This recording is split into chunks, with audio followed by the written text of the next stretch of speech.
got that man's tentative phone number. All right, in the housekeeping category, inactivity. A lot of emails. I get lots of emails about, what's going on with the show? RP, like 90 minutes and then it cuts me off and I've got to reconnect. All right, well, there's a reason for it and a way around it.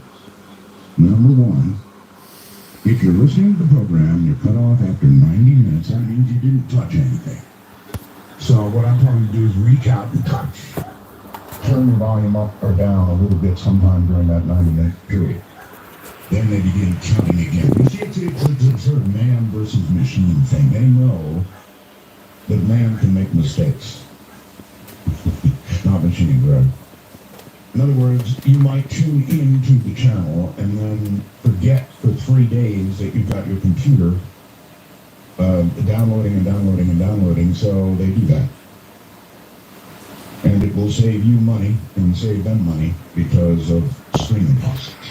Bandwidth is money. Have you heard that before? Bandwidth is money. So all you've got to do to prevent it anyway is reach over and touch the volume or something, turn it up or down a hair, or almost anything you do on the receiver will reset that 90 minutes so you don't get cut off. Hope that helps. Now, the wormhole. The wormhole has been experiencing unusual gravitational effects. What that means, translation, is that our wormhole at arco.com, which is supposed to reliably send a message over here, actually had some sort of software glitch in it. And of course, you guys pounded the holy you-know-what out of it. And that contributed to its demise, its premature demise. It crashed about 21 times during the last show that I did. So, we now have a new, improved, cannot be crashed wormhole. Steve Rowland went to work and wrote code and made a new wormhole, and it really is sweet. And later on tonight, I'm sure we will test its mettle by having you all send a bunch of messages. But I do have faith that this new creation of peace, because he's very, very good at what he does, is going to hold up. Anyway, we're going to find out. Now, BlackBerry. See the news today? 4.7 billion, something like that. People who have BlackBerries love them. I know I have an iPhone pocket. It's hard to understand why people love them so much. The businessmen, they love them. Now it's sold and they've been catered to exactly those people, the business people. So, even though you're hitting news today with Windows guys, I know about things, you have to rip his BlackBerry out of his full years. So, you'll be okay. And it was really cute. I saw a kid on CNN the other day, a 3-year-old. And this is sort of an illustration of the times we live in now. A 3-year-old. Mom and Dad have just switched to iOS 7, new operating system for Apple, and I'm just, I don't know how you all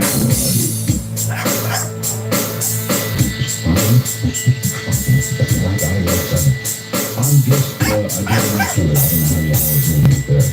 Looking around the world briefly, opinions of the security forces were in what they said were in the final stages of pushing out Islamic extremist terrorists from shopping malls or some killings. There are now, and this is very sad, there are reports that as many as 3 Americans may have been among those who attacked the mall. What? Americans? Really?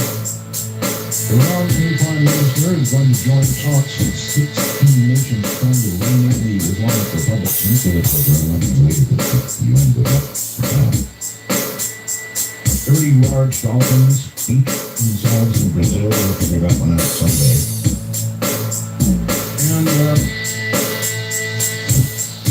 And another government shutdown. Seriously. It's one of the reasons that honestly, I really don't care very much. I mean, you can't avoid politics entirely. But if is amazing to do it exists. Open and shut down. I almost feel like saying, who the heck cares? You know that come out of the break and then either shut it down or refund it. You know, it's all about the public care, I guess. Selective DNA high velocity DNA tagging system. They are the neighborhood near soon. Actually, Steve, I'm trying to get away with it. Even if you will allow government agencies to prevent people from running away or destroying your family for being arrested. Now, what this little baby does, it's a high-velocity tagging system. They'll shoot you with it, right? 30 or say 40 meters away. They hit you with a selective DNA high-velocity pellet. It contains a unique DNA code to ensure the correct person is apprehended later. DNA pellets used by law enforcement officers find individuals with unique selective DNA code from distance was wonderful. On contact with the target, the uniquely coded selective DNA solution leaves a synthetic DNA trace route that will enable the relevant authorities to confirm or eliminate that person in their involvement. So in other words, if you're protesting something, then I guess you're getting out of control of the history of this. And now you're times we did. And I can still hear that poor little 3-year-old crying about the US 7. In a moment, we're going to do a couple of things. We're going to talk about Roswell, and we're going to talk about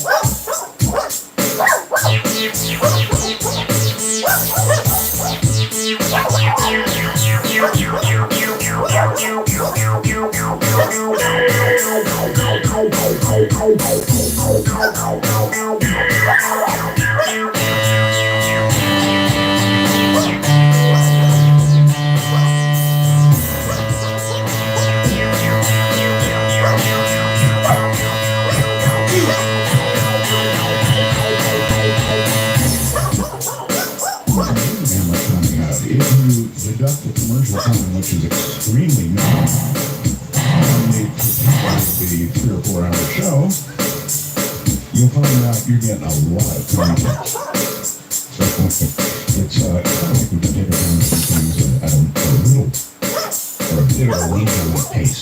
Something I want you to hear. This is, well, Jesse Marcel, or you may have heard that Jesse Marcel joined our past recently. A real loss. But I was able to dig up the voice of Jesse Marcel Sr. You know, the guy who actually was there at Roswell.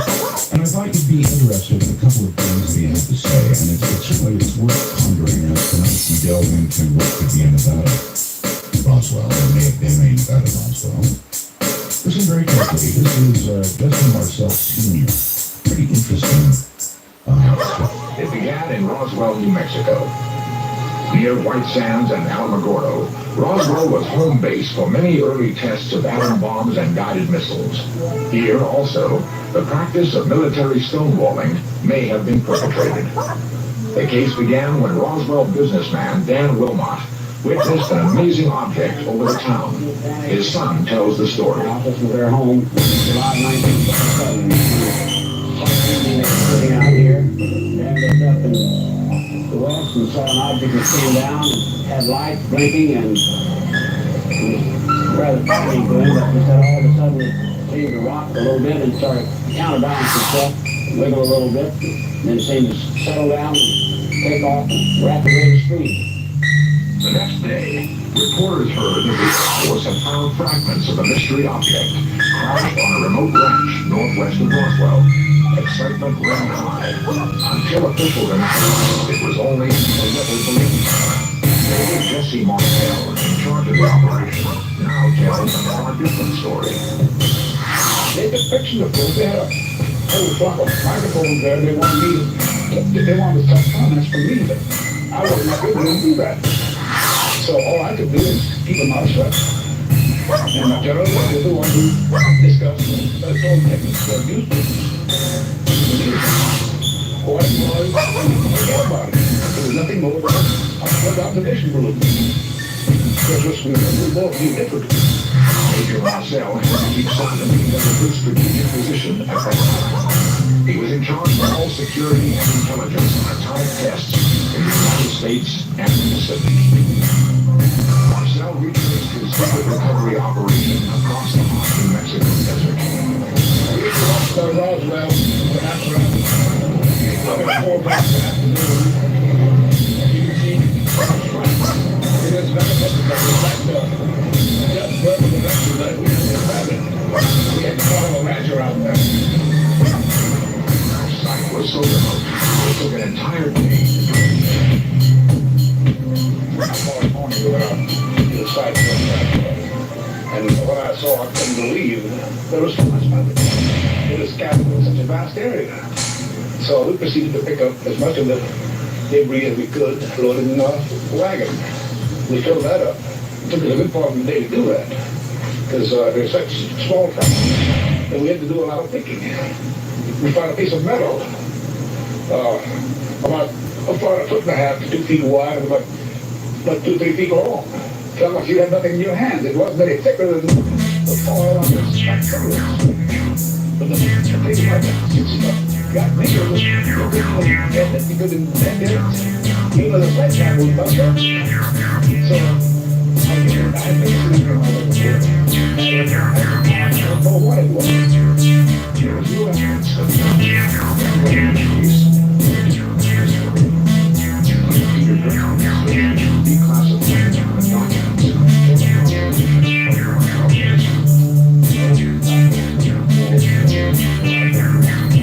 Which indicated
I'm actually plugged into the wall right now.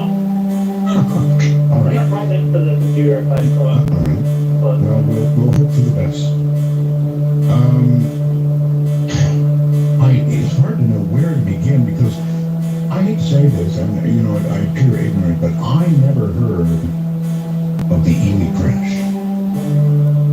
Not very many people have, actually. Oh, Where to begin? Well, the Ely boat crash is kind of a weird sort of event. I actually, when I began researching it, and I went from one UFO crash to two UFO crashes and a UFO landing, I guess. People actually get the facts all mixed up and they combine it into one big event. So you're in for a pretty interesting story here today, Art. I know most people find this very fascinating. The stories of men in black. I've actually encountered men in black in person. There's two UFO standards that I was given, and I think that's from the crash site area. So there's plenty to talk about.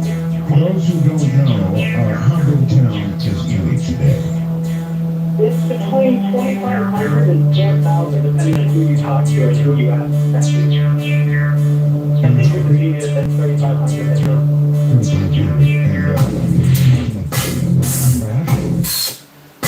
I think it's the same. Not really much going on there concerning the business back then. Pretty much stayed exactly what it was for the most part. That's how many times do that's very unusual. I can tell about it. Yeah.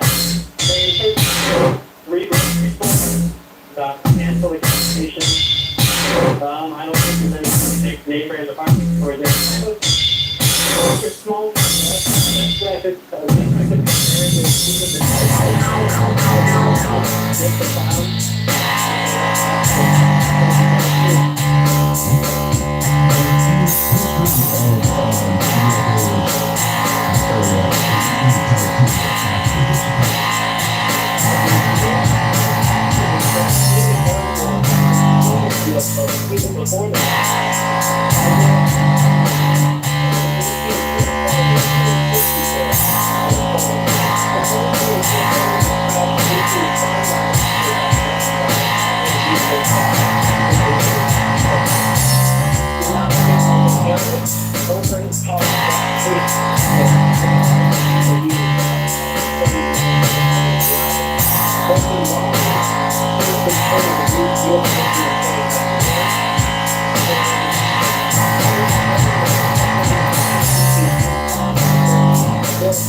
children.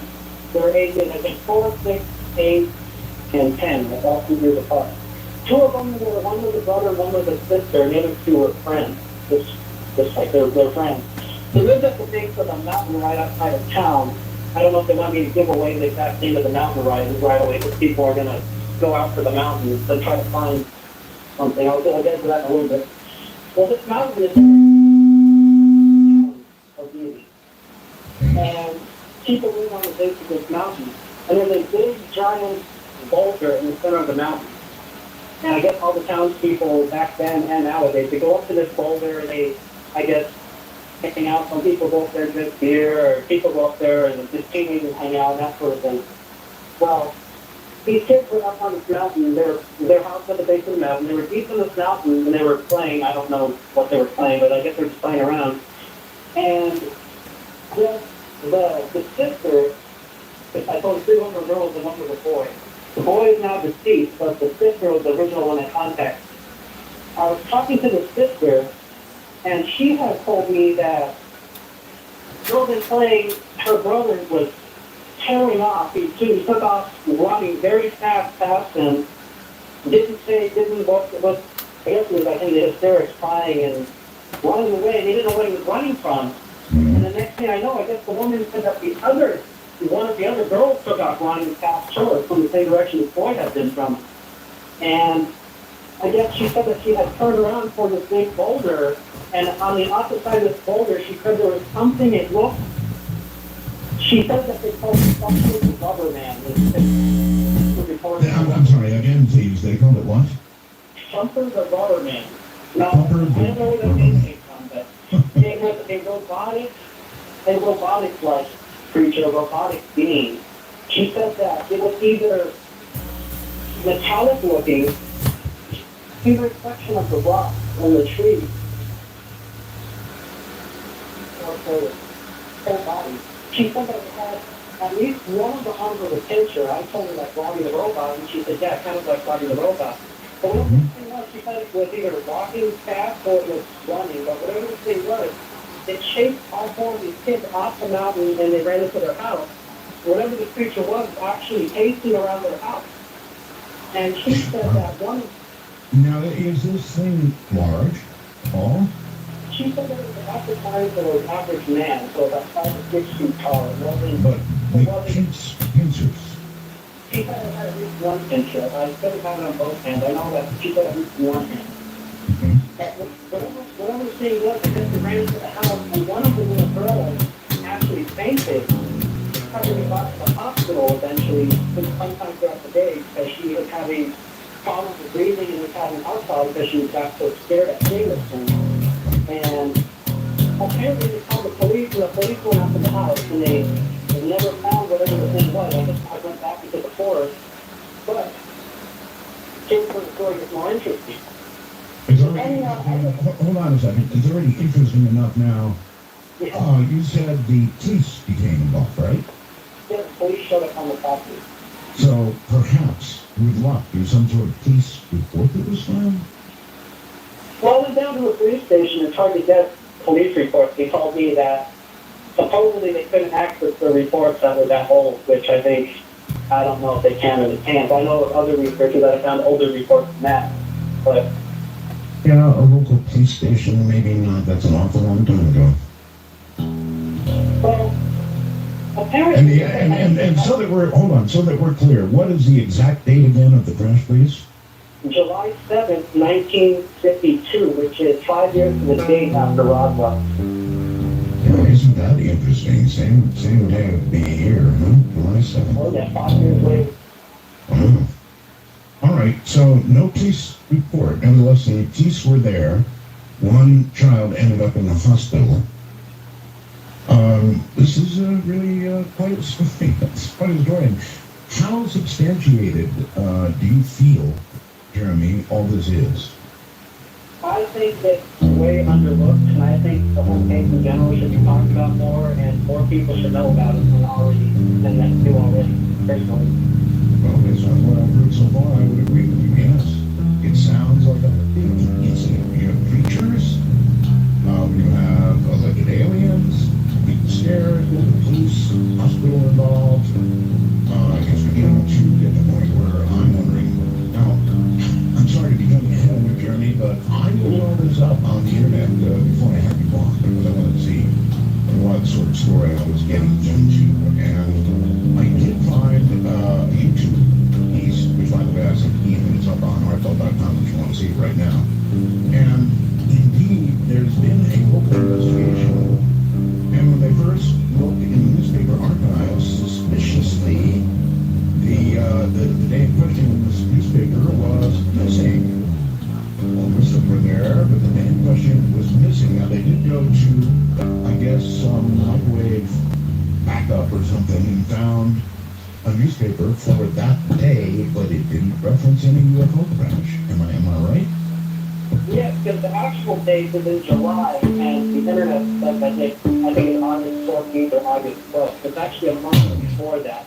So that's why the past investigators that tried to look it up have never found any information. Because they haven't been looking at the right date, they've been looking ahead of time. Okay. And, that's all right. All right. Have you now gone back and looked at the correct date and looked for anything in the paper at all? Yes, actually, in the Nevada newspaper, especially TV News reports any sort of incident. Speaking of Oregon, I don't know. Actually, said for Utah, they did make the front page of many newspapers in those states. Like the government will probably censor the new newspapers and all the parts of those little towns that are around. Because I don't know why they put out a paper, especially the town of Bean would not report on their paper, but yet Austin and Salt Lake City would have it in theirs. If it takes some page in Salt Lake City, 2 or 3 hours away, I'm pretty sure that would have been front page news and Bean. Like, Boy, I wish you had a real phone there. It just, cell phone things awful. Sometimes it's hard to hear. All right, I'm going to ask you to hold tight for a moment. We're going to take a very quick break. And when we get back, we'll get further into the story. But it certainly is fascinating. I mean, imagine something of this magnitude, many bodies, and a crashed UFO in Ely, right here in Nevada, not far away from where I am now. Well, relatively.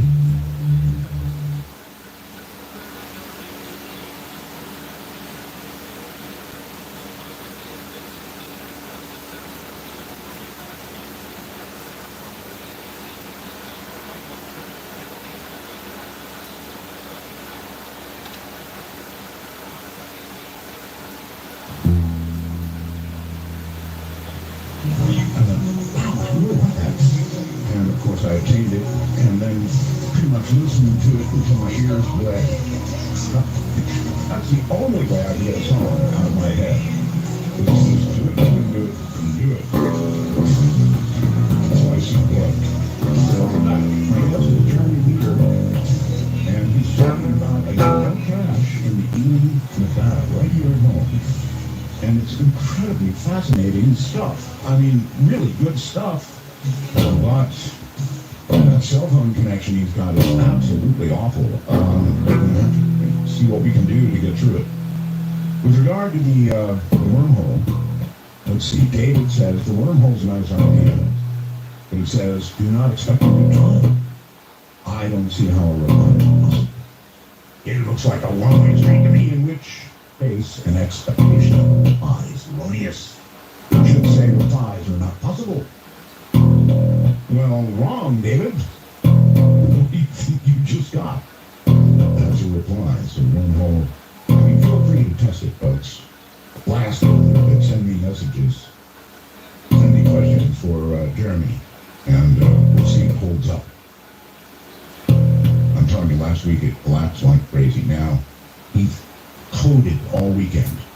I don't mean he, lost his heartbeat or breathing or anything. He coded, wrote code. Until we got a new wormhole.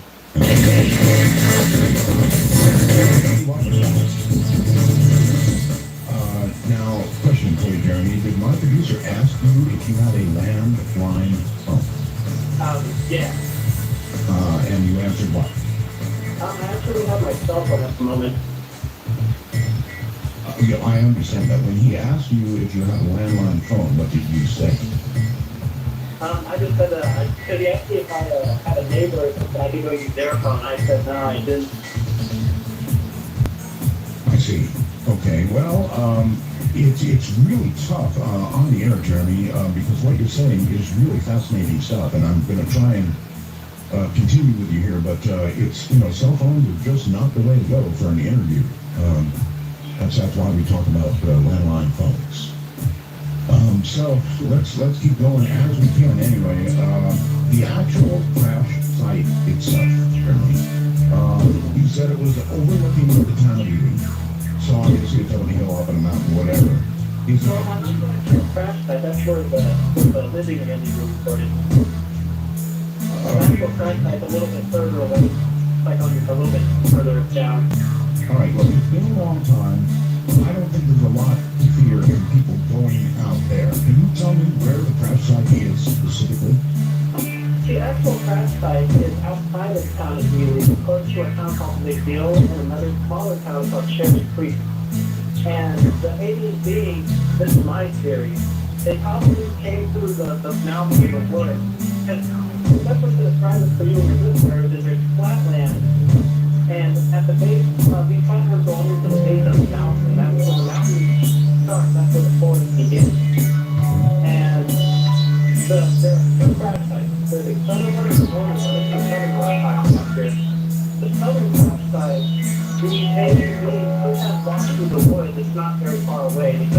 up onto the sort of the mountain where they located to. Right. But All right, here's one for you, and I'm sorry. Can you give me actual GPS coordinates? GPS coordinates? Yes. I might be able to. Let me look at my notes really quick. Okay, I would think through a long period of investigation, you might have marked the actual site with GPS coordinates. And I don't think there's any harm in giving it out on this late date. I mean, it's been so long now, right? 1952. So people want to go and visit, and if people can find something, then hey, why not? So yeah, if you find them, let me know. It's not something I have to have right now. Okay? Yeah. So All right. the name of the mountain is called Squaw Peak. Swamp. And I'm trying to find the name of the specific area where that boulder is. I know I have it written right there. Yeah, I guess they for the locals it's called a Big Rock. That's what my notes say. It's called Big Rock. It's halfway up on Squaw Peak. And that's actually where the crash site is? That's where they have seen the aliens, the living creature I just told you about. Okay. All right, so that's not the actual crash site. No, I didn't know the actual crash site. Okay, don't worry about it, Jeremy. Go ahead and tell the story, and maybe during breaks or whatever, if you can find GPS coordinates, I would love to give it to the audience. And they might find something, Jeremy. You get enough people going through an area, you might turn something up. Well, I know that one of the girls still lives on the base of the mountain, still in the same house, probably for that. I don't actually want people to be out there. That's their actual backyard, they're part of it. But they go down those. Okay, I get it. I wouldn't want it either. But, Go ahead. I was going to say, do you have to talk a little bit about the general story before we get deep into the specifics? I do, yes. I do, go ahead. Alright, well, I'll give you a generalization of the story and we'll get deeper into the specific parts of it so that can go on. Well, around 10:30 in the morning, on July 7, 1952, over in Austin, Utah, they had seen some kind of a weird fiery object coming down at I guess you said it was a 180-degree angle coming towards the ground. And it was totally stay in the air. This was reported as an orange fireball with leaving a blue gaseous-looking cloud of smoke behind. And this object was originally reported in Idaho. I guess it flew over to Utah, and then it went back to Nevada. And even Nevada is kind of in the northern part of the state, close to the top right corner. Right. Well, at the same time, at the same exact time, there was a community witness that reported a green T-shaped object with a gaseous blue smoke trail behind it coming from the Washington and Oregon area. Wow. And these two objects are coming close to each other. And the next thing you know, this object, the eastern object flies over Salt Lake City. They actually had a tower there. And they reported that they have put an object there. They actually got playfully there to chase after this object, I guess, to what the Blue Book report says. This is full of surprises, Jeremy. The Blue Book actually has about 10 or 15 pages on this specific incident. Okay. Well, That's good to know. I had no idea it was documented at all. And here you are coming with all this information. People are having cited the descending objects. Wow. He said it's seen a flying on Phil Airport. They doing maneuvers, I guess, training of some sort. Doesn't really say, but these 17 was doing training maneuvers, and the tower told them to go chase after an object. They were like 300 miles per hour. They came nowhere near this. They flew through that gaseous blue cloud I was telling you about, but they could never catch up to it. Well, people over in Montana, Nevada, in the top right corner, almost in Idaho and Utah, they reported a giant explosion, and this thing that came down and actually smashed into the ground outside of the town of Montana. It's an area called the Berry Valley. And nowadays, the small town that was in the Berry Valley is gone. Montana was the closest town, and only 35 people live there nowadays. So, if you find out there's all sorts of stuff that lives, but that campsite actually like a 3-day drive. And then, I guess one of the objects had hit the other one, and one down south, it was floating between the air. It had crashed at the site at the end of Deal and Cherry Creek I was telling you right by Dean. So this is where the story gets confusing. And people report that the two crash sites are actually one crash site. And there's something that happened in the 1970s in the town of Bruce, which is either closest to being than the Cherry Creek crash site. But that was a UFO landing, I think that a little bit. You know, that's not unusual. I mean, even with Roswell, you've got one crash site in the lake, you've got two, and you've got bodies in another location. So, you know, what you're saying is kind of consistent with the way these things seem to be reported. Yeah. Well, something interesting I've got to tell you was the London newspaper from July 8, 1952, they actually reported that fire had burned 600 acres of land. Yeah, I think it was July. Yeah, July 8. They reported that the fire had burned 600 acres from the northern island. The southern island started the fire by the resident state. The fire in the southern island was reported at 11:30 in the morning, and the northern one was reported around 10:30, 10:45. So it's pretty close between the amount of witnesses. The one that had classed up north was closer to town than the one up in the sky. And the one that was sighted in Utah, that was about 10:30 in the morning, right? Yeah, the military from Titor Air Force Base actually reported that it was at 10:30 in the morning their time, is when they had initially seen the thing on fire. Okay. Well, we may have had our own Roswell here. Is that what you conclude?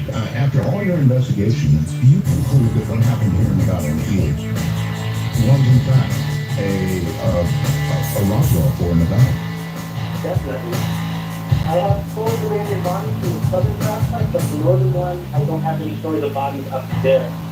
All right. Now, all of this would have been absolutely impossible, it seems to me, to cover up. And according to, the investigation you've done, it hasn't all been covered up. But at some point, and again, I hate to rush ahead, but was all this covered up? Did they come in and, I don't know, quarantine the area like there's been a plane crash or something?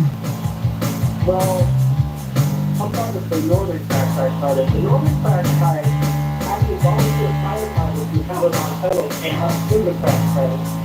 And I guess they had come up to this object. And while they were coming out with fire, they didn't know what it was at first. They came up with fire, and the military told them to leave, and they quarantined off that area. Well, the southern crash site had a whole different story. Because there was railroad tracks on a freeway, Highway 60, I think it is. Right by where the crash site is. So there were people driving by, and the railroad was driving by with their train cars. So quite a few people see this other crash. There's Highway 93 cars. I just remember that. But quite a few people drove past that crash site. I guess the most interesting story I found came from a train worker. The Nevada Northern Railway company was called. They used to run trains coming from Bruce, Nevada, which had one of the biggest copper mine systems in the world, called the Robinson Line. That's been open since the 1800s anyway. This train used to bring people to work, used to bring people to school, because it was a remote area, especially at that time. And people were very heavily on this train. Well, I think I went to the Nevada Northern Railway Museum back in May, and they actually have records of every train log, pretty much since the company started with events. And the train, I'm about to tell you, actually got documentation of it at the railway museum, all this back in minutes. Anyway, so this man was riding on a train. I was about to tell you the engineer what he was doing on the train, I never asked him, but he was riding the rail, and he came across a section of the track. The man told me that it was torn up like pretzels. The tracks were destroyed, they were thrown all over the place. They're in the nearby creeks, in the mountains, because they're everywhere. Torn up like pretzels, is that what you said? That's the exact word, because they were that like pretzels.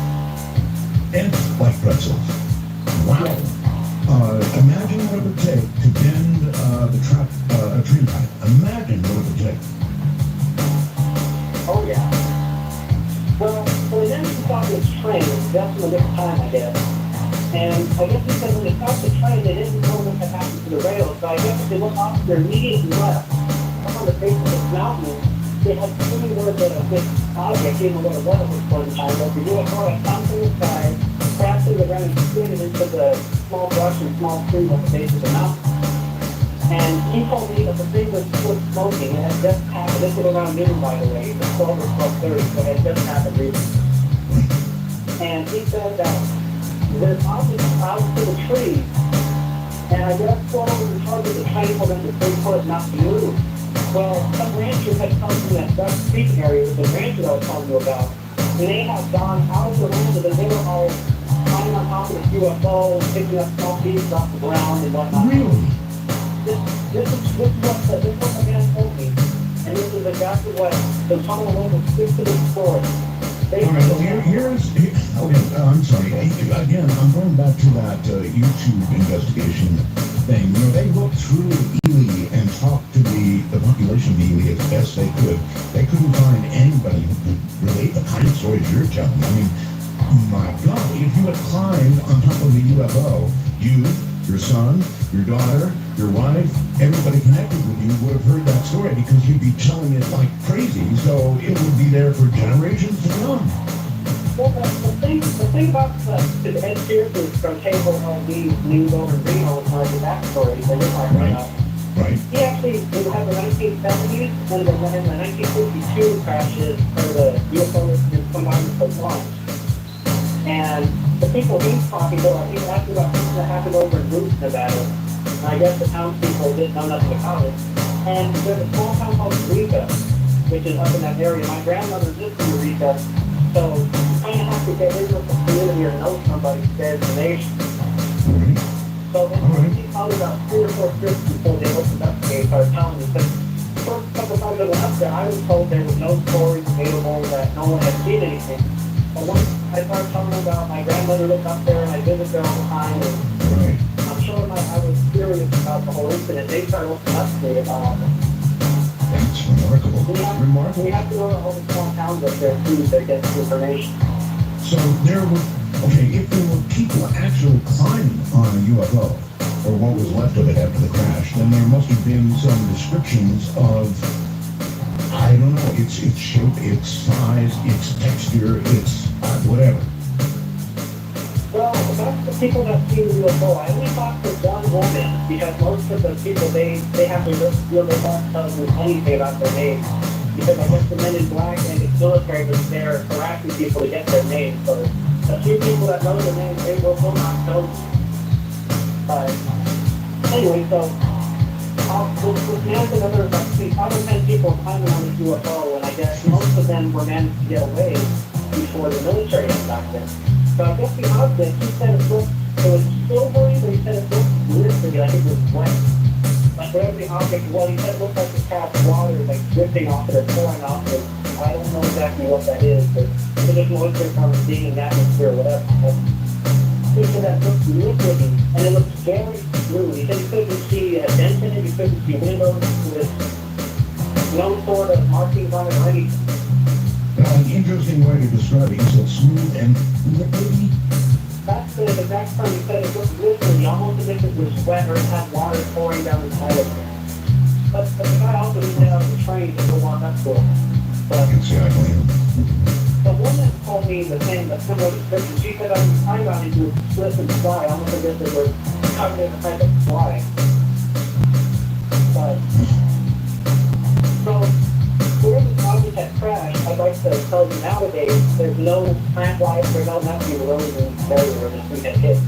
All right, so that the implication of that is you have been on that exact site, yes? Yes, I actually have a best friend in group a couple of days ago. I got pictures of me and my best friend in that. There was nothing wrong, actually. Crater. Yeah, it's a crater, it's weird. Someone, not an aspect, you could actually see it from the sky. A crater, okay. Now you're talking these photographs that you took. You have them? Yeah, I have them all on my computer. I put some of them up on my website, but if you would like more, I can email them to you right now if you want. Don't email them to me. Email them to Keith Roland, webmaster@artbell.com. All right, I'll send those. All you gotta do is go to webmaster@artbell.com. Okay? All right. We would obviously love to see the photographs. I didn't know you had these. That's going to be very helpful. I also have pictures of the physical evidence I was given too. Oh, we don't do you now. It has pictures of magnets, the magnets sticking to it, and I have to tell you, I got these strange samples to several private study geologists. Yes. And a lot of them worked at the mines in the area, and none of them could tell me what these are. Okay, back up. You keep surprising me. Now you're saying you have physical samples. So you went up to this area, and how did you get your hands on physical samples of whatever we're talking about here? Well, originally I had gotten this from a group because that's where I thought the original UFO cache had been from, or where it was at. I was given a rock, still called a original hematite, that looks similar to this rock called hematite. I hold it in my hand as I'm telling you. And this rock is dark color, almost like a dark brown or black. Almost looks like a lava rock. It's almost like the color of a lava rock. It's smooth and it's magnetized. Like if you put a magnet, it will stick to the magnet. I don't have to put it in electronics, so I don't want to ruin my electronics if I have it, but so this is, you're characterizing it as a rock. yes. I was told that this is a stuff that was drifting off of the UFO. Oh. To collect the sample of it hardened over time. Okay. That's what this is. You never saw it in any other condition other than hard, right? I've never seen it in any other condition other than hard, but I've been in the same exact rock from the UFO landing site from the 1970s and our van from the 1952 southern crash site, the same exact rock. Really? And so this was stuff that was dripping off the side of the craft that then hardened. And to be specific, this was given to you by Local historian in the county of Roots. a local historian. How did you discover that it had magnetic qualities to it? The woman actually told me about it when she gave it to me. I guess she was playing around with it before she gave it to us. This woman has about 5 or 6 of these rocks. She just gave me one of them, and the other one that we found on her phone at the crash site. More and more interesting. Okay.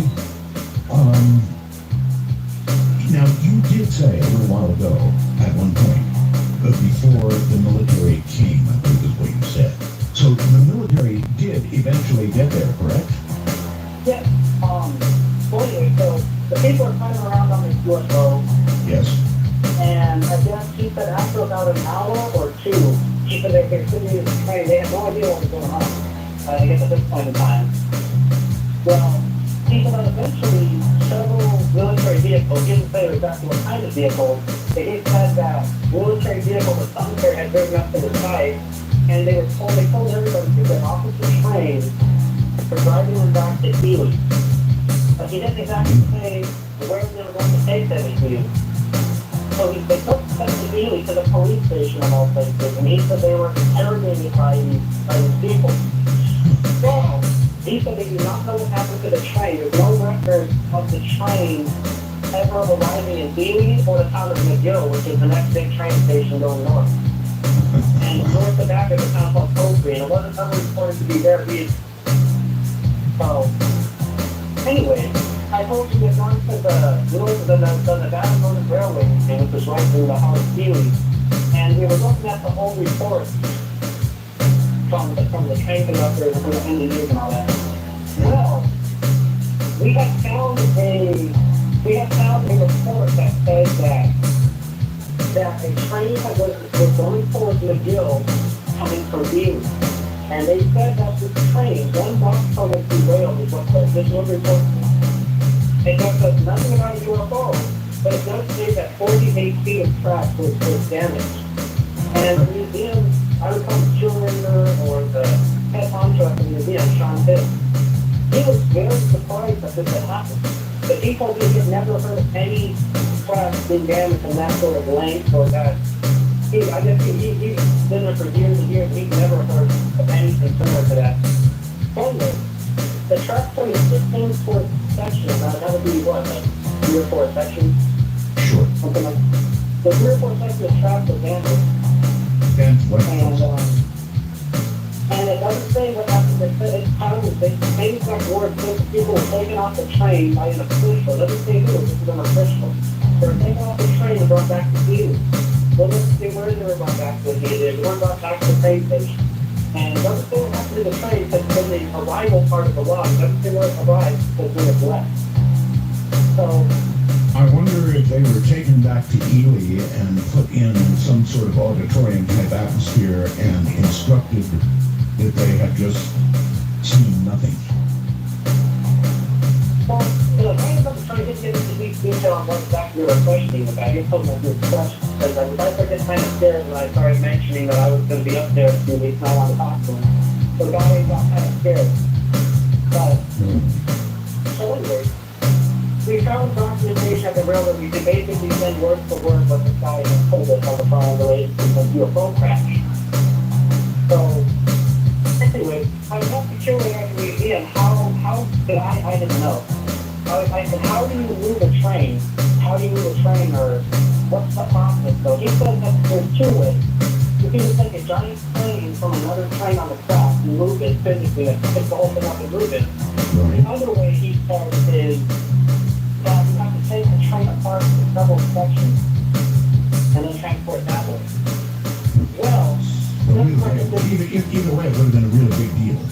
yeah. So the little thing is holding off that road I was on the freeway that runs by there. And anyway, so they pulled off the highway, and he said that they had split from one of the military men that was on the side. He told me they had brought the biggest train in the county to pick this thing up.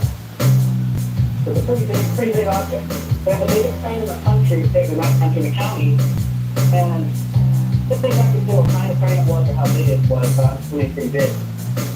I asked him the question about helicopters, if there's a helicopter. Well, I guess the helicopters at that point in time weren't like they are nowadays. They weren't good enough to pick the object up and carry it like you could now.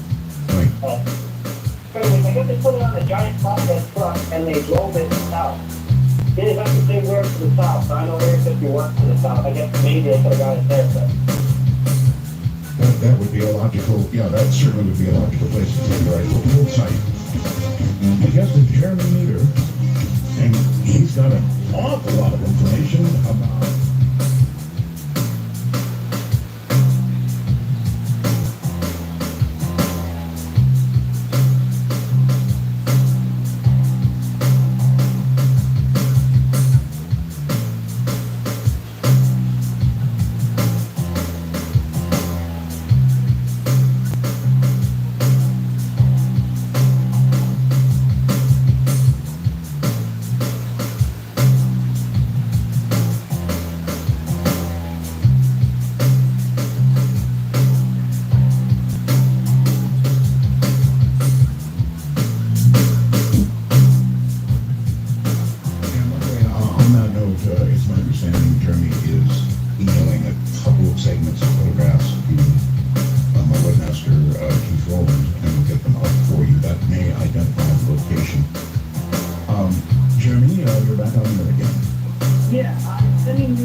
they were saying that the government, what they saw in the military, was if the UFO had crashed here in the past, maybe they'll come back in the future was their way of thinking at the time. Isn't that interesting? I So Harry Drew and the Taylor UFO crash, he said that there was radar tracking towers up there. That was, I believe, a couple of years after this. Do you have any idea why they would have it stuck in their minds that if UFO had crashed once, it would like there to be another?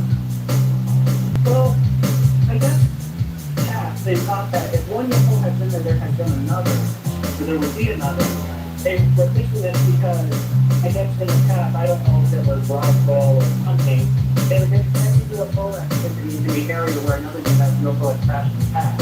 I think they were saying it came from, I think Pittsburgh was what the guy was saying. But these radar towers, they built on 3 mountains overlooking Helium.